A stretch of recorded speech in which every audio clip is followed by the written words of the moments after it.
Ֆիզիկական եւ հոգեկան առողջության հիմքում բժշկական գրագիտությունն է։ Ես առողջ եմ, երբ տեղեկացված եմ։ Ողջույն բոլոր նրանց, ովքեր հենց նոր են միացել մեզ Հանրային ռադիոյի ուղիղ եթերում ենք, ես առողջ եմ հաղորդման շրջանակում, առաջիկա 30 րոպեներին ձեզ հետ կլինեմ ես, Լուսի Քոչարյանը, եւ նշեմ բոլոր այն տարբերակները, որով մեզ կարող եք լսել եւ տեսնել, դրանք են armradio.am կայքի on-line ռեժիմը, live stream-ի տարբերակը,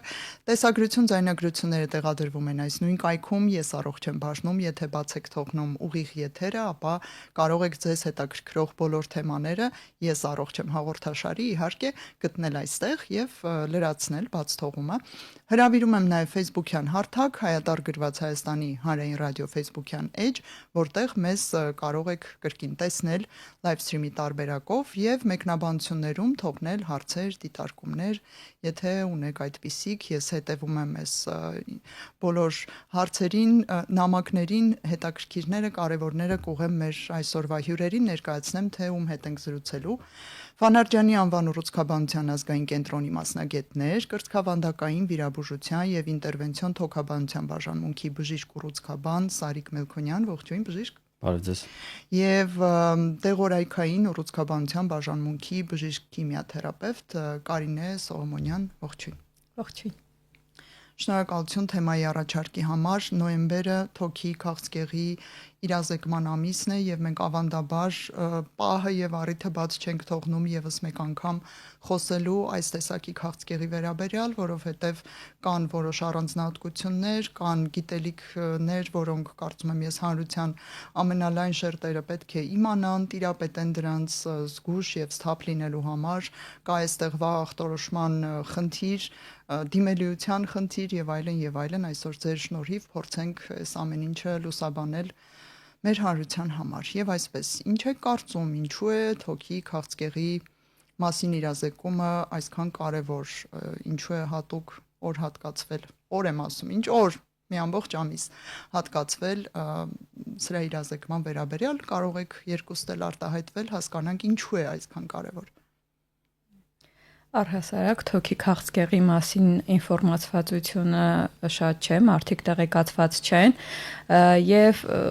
մարդկանց մոտ կա վախ այդ ուռուց քաղցկեղ բառից այս պարագայում մենք պետք է իրազեկենք երկու տեսանկյունից նախ եւ առաջ իրազեկենք ինչ է քաղցկեղը, ինչ է իրենից ներկայացնում, ընթացքը, բարդությունները, պրոգնոզը եւ մյուս կողմից ինչ անենք, որ դրանից խուսափենք հնարավորինս կամ գոնե արկայության դեպքում լավագույն բուժումը ապահովենք։ Մարդկանց մոտ եթե տեղեկացվածությունը ավելի շատ լինի, այդ վախը եւ հիվանդությունից եւ բժշկին դիմելուց ավելի կնվազեցվի եւ դիմելիությունը կբարձրանա կարծում եմ։ Իրազեկման իմաստներից մեկը սա է, դուք ինչ կավելացնեք։ Իրազեկումը շատ մեծ կարևորություն ունի թոքի քաղցկեղի, հատկապես թոքի քաղցկեղի դեպքում, ինչու համար, որովհետեւ թոքի քաղցկեղի վաղ հայտնաբերումը միշտ եղել է եւ մնալու է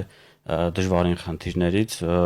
քանի որ վաղ փուլերում թոքի քաղցկեղը ախտանիշեր չի ունենում եւ հայտնաբերման պահին մեծամասամբ, ճնշող մեծամասամբ արդեն ունենում ենք տարածվածություն եւ ոչ վիրահատելի, այսինքն ոչ առաջին, երկրորդ, ոչ վաղ փուլ։ Եվ դրա համար գոնե մինիմալ այն ախտանշաններ են գանգատները, որի դեպքում որ պետք է անհանգստանալ եւ դիմել բժշկի եւ կամ չունենալ գանգատներ, բայց ինչ որ ժամանակ մեկ հետազոտվել վաղ հայտնաբերման համար շատ կարեւոր է բնակչության իրազեկման կրթության տեսակետից, որը իհարկե շատ մեծ արդյունքներ կբերի, շատ կարեւոր է բոլոր տեսակետերից։ Տեսեք, ես օրինակ մեդիա անձ որպես եւ արդեն 10 տարուց ավել հենց բժիշկների հետ աշխատելով տեսնում եմ փաստացի, որ այսօր ինֆորմացիայի աղբյուրները բավականին շատ են, ընդ որում գրագետ պորտալներ հաստատ կան, դա ԱՀԿ-ն է, դա այսպիսի կենտրոնների ներկայացվածությունն է եւ Instagram-յան, եւ Facebook-յան, եւ YouTube-ում էլ որտեղ որ հնարավոր է ու այստեղ մեր օրերում դժվար չէ ստանալ գրագետ ինֆորմացիա, բայց այնուամենայնիվ յուրաքանչյուր ուռուցքաբան այստեղ գալով նշում է, որ դիմելիության, գրագիտության խնդիր ունենք։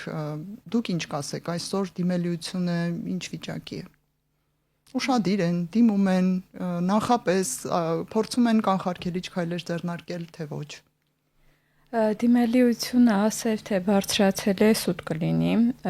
բայց ինֆորմացվածության աստիճանը որոշակի բարելավել է ու այստեղ կա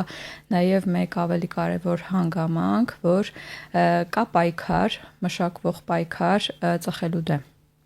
Արգելքը փակ տարածքներում ծխելու դա արդեն հզոր պայքարի մեթոդ է բացի իրազեկումը ու եթե մենք առաջնահերթությունը տանք հիվանդության կանխարգելմանը, իսկ դա մենք կարող ենք մեծ մասամբ դեպքերում ոչ բոլոր ուռուցքները ունեն արդեն հայտնաբերված պատճառ, չէ՞, մենք ասում ենք բազմակողմանի բազմա ռիսկային հիվանդություն է, իսկ ծխելու պարագայում մենք գիտենք, որ մեծ նշանակություն ունի վերջինս թոքի քաղցկեղի զարգացման դեպքում։ Այսինքն մենք եթե ուշադրությունը ֆիքսենք հակածխախոտային պայքարի դեմ իրազեկմանը, որ ծխելը վնասակար է եւ իսկապես հանդիսանում է պատճառային գործոն թոքի քաղցկեղի զարգացման, արդեն դա մեծ ձեռքբերում կլինի։ Եվ մյուս կողմից թիրախավորենք արդեն այն պոպուլյացիան, որտեղ որ զարգացել է հիվանդություն, այսինքն վաղ ախտորոշման վրա ուշադրություն դարձնենք։ Այստեղ էլ եթե մենք կարողանանք հայտնաբերել այն պացիենտներին, ովքեր որ առաջին երկրորդ փուլում են, մենք կարող ենք առողջ կյանք պարգևել կամ գոնե երկար տարիների կյանք, քան դա կլիներ երրորդ կամ չորրորդ փուլերում։ Եվ շատ երկրներում մշակում էին այսպես ասված սկրինինգային ծրագրեր, այսինքն միջոցառումների համակարգ է, որը ուղղված է վաղ փուլում հիվանդների հայտնաբերմանը եւ օրինակ Անգլիայում Մանչեսթեր քաղաքում կա մի հատ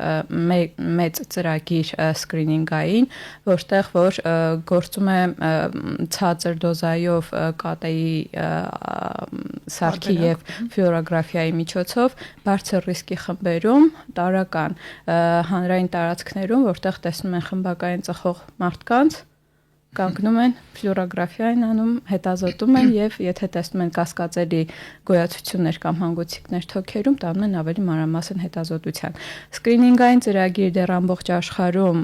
հաստատված չէ որպես միջոցառում, որը հաստատ կհայտնաբերի պացիենտներին եւ օգուտ կտա, բայց ամեն դեպքում Անգլիան հաստատեց, որ իրենց մոտ վաղ դիմելիությունը վաղ փուլում արդեն ավելի բարձր է, քան ամբողջ աշխարհում։ Պարոն Մելքոնյան, ձեր կարծիքն ինչպիսին է այս բոլոր հակածխախոտային քայլերը, որ մեր երկրում իսկապես գովելի է, մենք հասանք դրան, որ նույնիսկ բացօթյա տարածքներում մոխրաման պետք է լինի եւ դրա շուրջ ծխեն մի տեսակ այդ մշակույթն է ընդհանուր մինչեւ զարգացել, որ ուղակի ամենուրեք չեն ծխում, մարդիկ այլ սրճարաններում դուրս են գալիս, հավաքվում հատկացված այդ բաց բանտախցերի նման վայրերում եւ ծխում, այո, ոչ ներսում երեխաների հղիների կողքը արդեն եթե ինչ որ մեկը ծխում է, ես անձամբ տեսնում եմ թարս հայացքներ, այսինչ ես անում առաջ չկար այսպիսի բան, բայց շարունակում ենք արդյոք մենք մնալ այսպես լավ ծխող ազգ, ինչ կասեք։ Միանշանակ դա չի քննարկում Հայաստանը ծխողների քանակով տոկոսային քանակով առաջատար տեղերից է գրավում այստեղ հարցը ոչ միայն ծխելն է այո նաև մշակույթը չծխել հասարակական վայրերում եւ չբարձրացնել ռիսկը пассив ծխողների համար որովհետեւ Պասիվ ծխողների մոտ նույնպես իհարկե ոչ բազմաթիվ անգամներ, բայց մի քանի անգամ բարձրանում է ռիսկը էլի թոքի չարորակ հիվանդությունների քաղցկեղի կամ ոչ միայն քաղցկեղի բազմաթիվ թոքային հիվանդություններ կան, որոնց պատճառագության մեջ հենց ծխելն է եւ աբսուրդի հասնող դեպքեր են ունեցել նույնիսկ 1-2 տարի առաջ, որ բաժանմունքում վիրահատված հիվանդը պարկած, չգիտեմ ոնց է ինքը այդ հասցրել իրան սիգարետը եւ փորձել է հենց հիվանդասենյակում նոր վիրահատված ժամանակ ծխել։ Ես զուգարանում էի լսել, բայց փաստորեն այստեղ առաջընթաց կա ճակերտավոր հիվանդասենյակ։ Հիվանդասենյակում եւ թթվածնի սարքը միացած ժամանակ, որ ինչ-որ կատաստրոֆայի հասնող բան է։ Նոր եկող սերունդների մոտ կաշխատի էս չծխելու մշակույթը, որ իրենք գոնե չսկսեն, չնայած այստեղ էլ մենք գալիս ենք էլեկտրոնային ծխախոտի եւ վեյպերի հարցին, ինչ են ասում քիմիաթերապևտ, ուռուցքաբանները, սրանք ավելի ապահով են, թե դեռ մենք ոչինչ չգիտենք, թե դուք կքարոզեք սրանցից էլ չօգտվել։ Այս նոր սերնդի ճարիքն էլ հենց դա է, որ ծխախոտը արդեն դառնում է այդքան էլ ոչ մոդայիկ։ Old school, այո։ Old school, հա։ Հիմա արդեն այս ժամանակակից վեյպերն են, այսինքն ծխախոտին փոխարինող զանազան տեսակներ կան, երևի ես չեմ կարող բոլորը թվարկել։ Արդեն շատ են, սարքեր են, կառույցներ են շատ տարբեր։ Այստեղ ունենք լրիվ ուրիշ խնդիր, բացի քաղցկեղը արդյոք առաջացնում է թե չի առաջացնում, դա դեռ մենք չենք կարող ասել, դա ժամանակը ցույց կտա, որովհետև սա նոր է դեռ, տարիներ անց մենք կարող ենք արդեն այդ սարքերը ծխող անձանց շուրջ դիտարկել հավանականությունը ու տոկոսը քաղցկեղի զարգացման։ Այստեղ նաև այլ է թոքերի ոչ քաղցկեղային հիվանդությունների զարգացման, ինտերստիցիալ հիվանդության զարգացման, որը ելի կարող է կյանքի որակը շատ վատ թարացնել եւ կյանքի տևողության վրա եւս կարող է ազդել, այսինքն միայն քաղցկեղի առաջացման հարցը չի այստեղ։ Իսկ կարող են ոչ առաջին հայացքից ոչ քաղցկեղային խնդիրները, հիվանդությունները հետո չարորականալ, թե սա միֆ է եւ չարորակը ի սկզբանե է լինում չարորակ։ Չէ՞ որ մենք ունենք նախաքաղցկեղ ասվածը, կան հիվանդություններ, որոնք պայմանական կամ ոչ պայմանական նախաքաղցկեղներ են, այսինքն իրավիճակներ են, հիվանդություններ են, որոնք որ երկար տևողության դեպքում, ժամանակի ընթացքում եւ լրացուցիչ ռիսկի գործոնների առկայության դեպքում կարող են բերել չարորակ հիվանդությունների զարգացման։ Դա խոսքը միայն թոքի քաղցկեղին չի վերաբերվում։ Զուտ թոքի քաղցկեղի համար ռիսկային վիճակներ դա թոքի քրոնիկ օբստրուկտիվ հիվանդություններն են, օրինակ, որոնք որ ժամանակի ընթացքում, եթե կա ուրիշ ռիսկի գործոններ, օրինակ ֆիզիկական քիմիական կանցերոգենների կամ հենց ծխելու ազդեցության դեպքում կարող են բերել քաղցկեղի զարգացման կան։ Ուրիշ ինչ գործոններ կնշեք բացի ծխախոտը, որովհետև համաձայն եմ մեր հանրությունում եւ ամբողջ աշխարհում թոքի քաղցկեղ, ծխախոտ միանգամից այս ուղիղ կապը գնում է, բայց կարծում եմ մենք այլ գործոններ էլ կարող ենք նշել։ Կան իհարկե առաջի հերթին ծխախոտը, բայց կան այլ վնասակար նյութեր, օդի աղտոտվածության բարձր ցուցանիշը, որը մեծ քաղաքներում բարձր է, մեր Երևանը նույնպես մեծ քաղաք է եւ օդի աղտոտվածությունը այստեղ նույնպես ցածր թվերի վրա չէ, եւ կան տարբեր մասնագիտություններ, որոնց ժամանակ վնասակար նյութերը, վնասակար գազերը, քրոնիկ ներշնչումը այդ գազերի կարող է բարձրացնել նույնպես թոքային հիվանդությունների, մասնավորապես թոքի քաղցկեղի առաջացման հավանականությունը եւ նշեմ նաեւ որ քաղցկեղը ասվածը ծխելը չի բարձրացնում միայն թոքի քաղցկեղի հավանականությունը, զուտ ստատիստիկ այն բարձրացնում է բազմաթիվ անգամներ թոքի, բայց կան օրինակ միզապարկի քաղցկեղը, նույն, չգիտեմ, կոկորտի, բերանըմպանի, բազմաթիվ ուռուցքներ, մի քանի անգամներ բարձրացնում է հավանականությունը այդ քաղցկեղների առաջացման։ Այսինքն բարձր է ամենից, որ այս ամենը լսելուց հետո ամենակիչը պետքա ծխող մարդը մտածի չծխելու մասին։ Գոնե քչացնելու, հետո թողնելու, հետո թողածը պահպանելու մի շատ զավեշտալի եւ ցավալի խոսք է, չէ՞, ասում են շատ հեշտ է թողնելը, ես տարվա մեջ մի քանի անգամ թողնում եմ ծխելը եւ գիտեմ, որ դա շատ հեշտ է։ Իսկ ինչ կասեք զարգացման բնույթի մասին թոքի քաղցկեղի, մենք գիտենք եւ ձեր կենտրոնի մասնագետներն էլ շատ տարբեր բնութագրեր են տալիս արագության, ագրեսիվության, մետաստազների հակվածության, այլ օրգան համակարգեր ախտահարելու, այսպես միտումի վերաբերյալ թոքի քաղցկեղն ինչպիսին է այս առումով։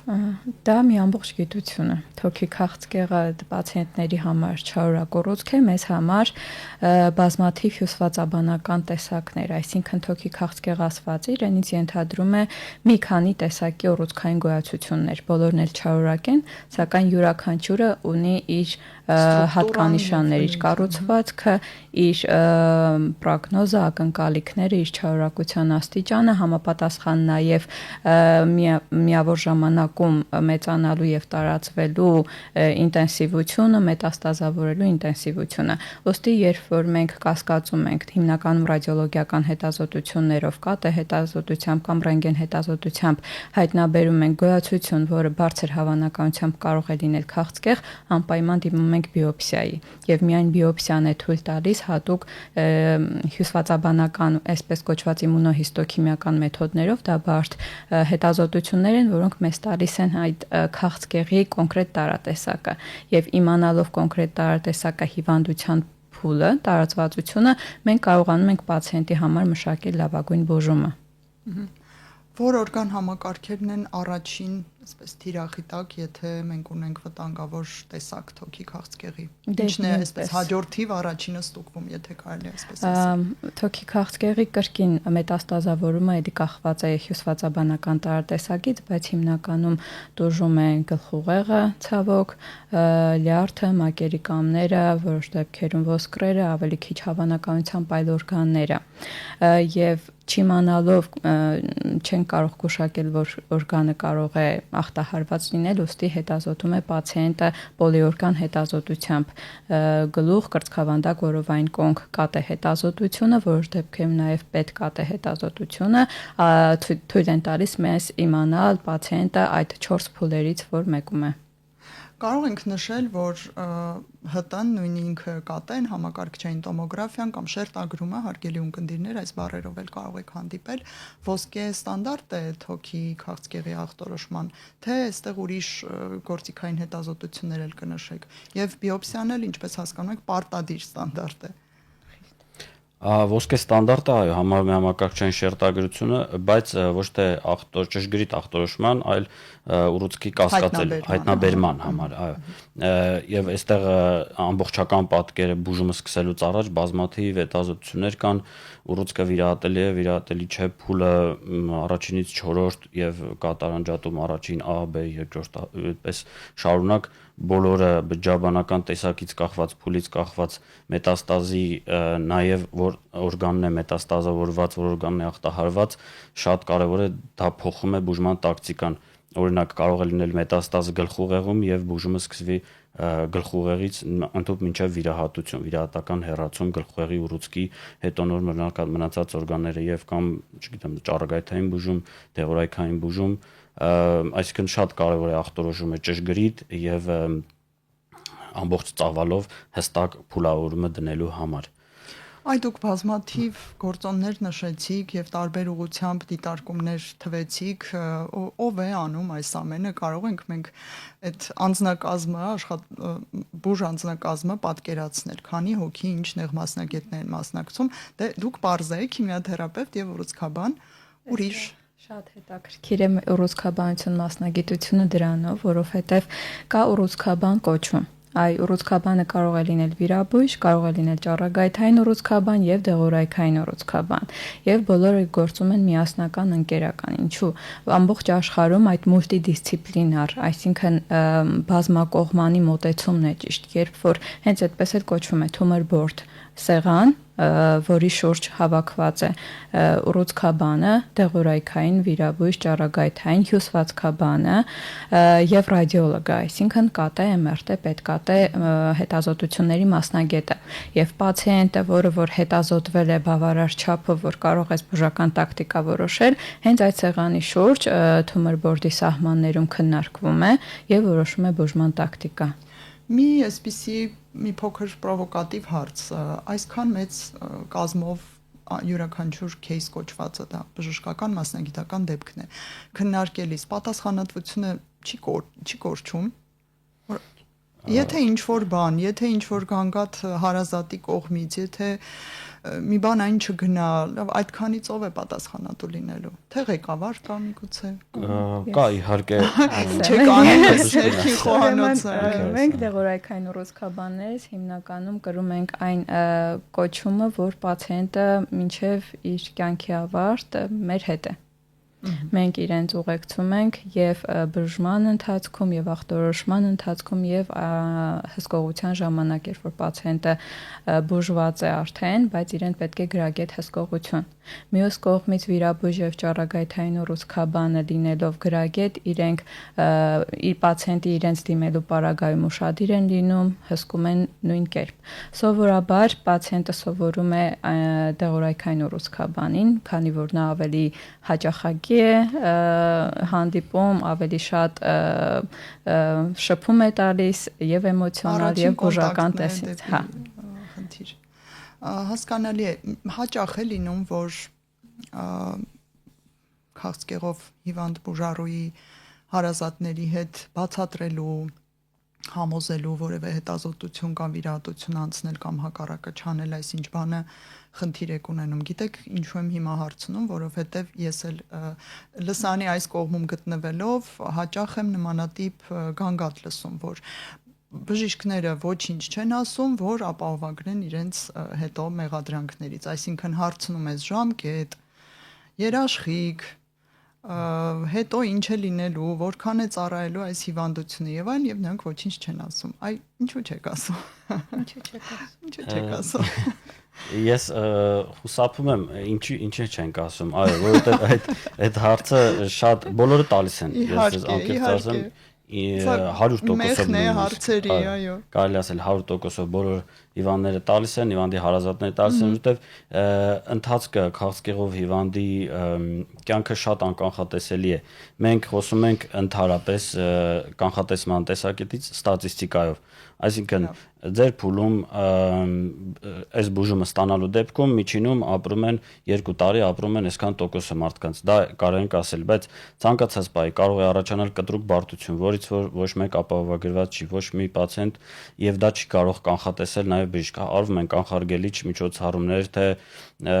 այդ կտրուկ բարդությունները առաջացնելու ռիսկը ելի նվազեցնելու համար, բայց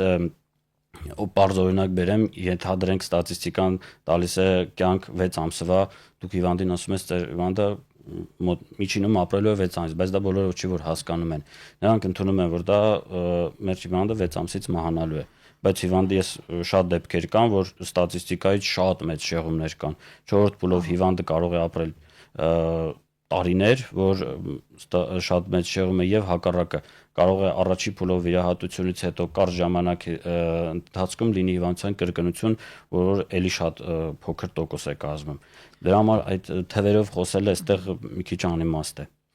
Իսկ քիմիաթերապևտները կամ դեղորայքային, չէ, դաշտի թերապևտները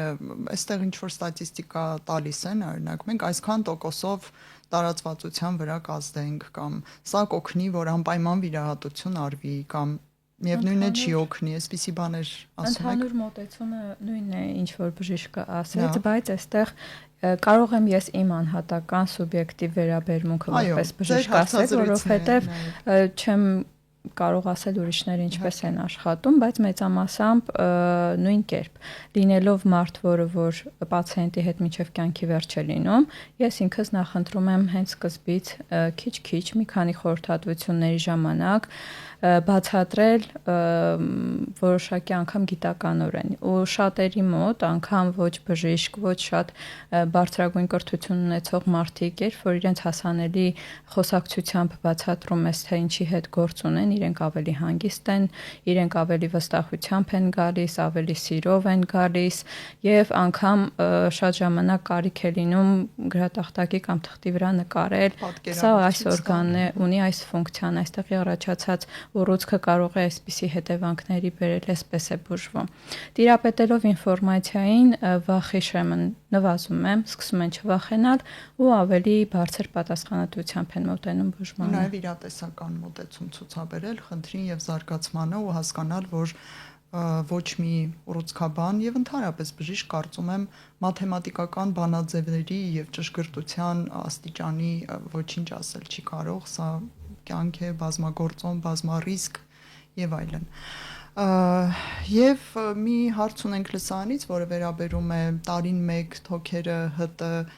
անելուն, եթե մարդը ծխող է 10 տարուց ավել, այսպիսի ցուցանիշ ես էլ տեղյակ եմ, որ ԱՀԿ-ն առաջարկում է, ինչ կասեք, սա իմաստ ունի։ հետևել ծխողներին։ Հաղորդման սկզբից որ ասացի այդ սկրինինգային ծրագրերը ամբողջ աշխարհում տարվում են ցածր դոզայով կատե հետազոտությամբ հայտնաբերելու, դեռ օրինապես ընդունված չեն որպես աշխատող մեխանիզմ, բայց ամբողջ աշխատանքները տարվում են, որ բարձր ռիսկի խմբի հիվանդների, կներեք, անձանց շրջանում դա ովքեր են, ծխողներն են, հատկապես 20 տուփ ու գերազանցող չափականակով, ժառանգական եւ ժառանգական բարձր ռիսկի գործոն ունեցող մարդիկ են, այդ անձանց շրջանում բարձր տարիքում անեն որոշակի ժամկետը 1, օրինակ տարին 1 այդ ցածր դոզայով կատե հետազոտությունը, որը իրապես վտանգավոր չէ առողջության համար, բայց կարող է վաղ հայտնաբերել չարորակ ուռուցքները։ Միանշանակ ընդունված չէ ԱՀԿ-ի կողմից աշխատանքների մեջ խորհուրդ միանշանակ էլ չեն կարող դեռևս խորհուրդ տալ, որովհետև դեռևս իրեն չի արդարացրել, որպեսզի օրինապես ընդունվի։ Եթե կարելի ավելեմ, ինչի չի ընդունվել, զուտ արժեքային կատե հետազոտությունը էժան հետազոտություն չէ, եւ մենք մեր փորձից ասեմ, մենք 2 տարի այտենց պիլոտային ծրագրով սկրինինգ կատարեցինք մեր կենտրոնում մոտ 70 ամեն տարի 70% ստանդարտներով 50-ից 70 տարեկան 20 տուփ եւ ավելի կամ վերջին եթե չի ծխել է ամենակիչը 15 տարի առաջ ունեցել ենք նաեւ վաղ հայտնաբերված դեպքեր եւ ասենց այսպես ասած այդ քննարկումները դարձնել սա հիմնական թե ասենց ինչ-որ պիլոտային սա արդյունավետությունը բարձր չէ։ Մենք զուտ ուղում ենք հասկանալ եւ ապացուցել արդյունավետության տոկոսը։ Դա արդեն պետքա պետական մակարդակով ներդրվի եւ հատկապես ինչը կաշխատի, որ իմաստ ունենա, վերջապես գումար, ժամանակ եւ ռեսուրսներ տրամադրելու։ Նույնիսկ այն հարուստ պետությունները, ովքեր այդ հնարավորություն ունեն, էլի չեն ներդրում, որովհետև հայտնաբերելիության տոկոսը ցածր է։ Ծախսը այդ cost effectiveness-ը բարձր։ Մենք ես կներեք մի դեպք օրինակ այդ 70 հոգուց հայտնաբերեցինք,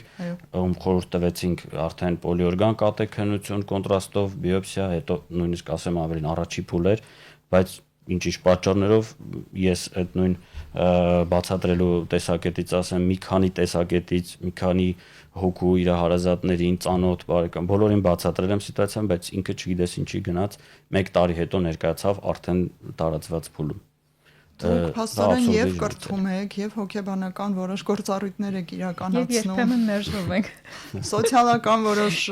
սոցիալ-հոգեբանական աջակցություն եք տրամադրում եւ նույնիսկ երբեմն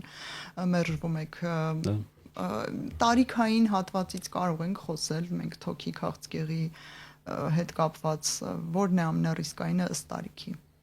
50-ից բարձր տարիքի անձինք 50-ից 70 տարեկան այդ նույն սկրինինգ ծրագրերը հիմնականում 50-ից 70, 55-ից 65 կախված բանը տենց էլի։ Իսկ սեռային գործոնի վերաբերյալ ինչ որ բան ունենք, կանայք են ավելի հաճախ, թե տղամարդիկ։ Այստեղ հետաքրքիր տարանջատում կա, էլի միանշանակ չէ։ Թոքի քաղցկեղի մեջ մենք առանձնացնում ենք քաղցկեղի տեսակ, որ դա տափակ բջջային քաղցկեղն է, որը հիմնականում նկարագրվում է ծխողների շրջանում եւ համապատասխանաբար տղամարդկանց մոտ ավելի հաճախ է հանդիպում եւ շատ ժամանակ ունենում ենք պացիենտներ կին, չծխող։ Այստեղ մեր մեջ մեծ կասկած է հարուցում այդ փաստը եւ այստեղ կա ժառանգական գործոնը հետազոտելով որոշակի գենետիկ մուտացիաներ մենք հայտնաբերում ենք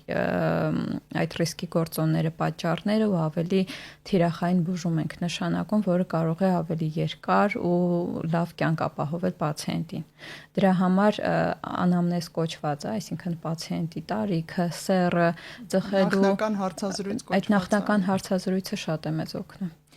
Լավ, շնորհակալություն, կարևոր էր կարծում եմ բոլորիս համար։ Մենք զրուցեցինք Վանարջյանի անվան ուռուցքաբանության ազգային կենտրոնի մասնագետներ, կրծքաբանդակային վիրաբուժության եւ ինտերվենցիոն թոքաբանության բաժանմունքի բժիշկ ուռուցքաբան Սարիկ Մելքոնյանի եւ դեղորայքային ուռուցքաբանության բաժանմունքի բժիշկ քիմիաթերապևտ Կարինե Սողոմոնյանի հետ։ Ձեզ համար աշխատեց Լուսի Քոչարյանը, հուսամ կրկին կհանդիպենք կարևոր որևէ թեմայի շուրջ։ Ցտեսություն բոլորին։ Ֆիզիկական եւ հոգեկան առողջության հիմքում բժշկական գրագիտությունն է։ Ես առողջ եմ, երբ տեղեկացված եմ։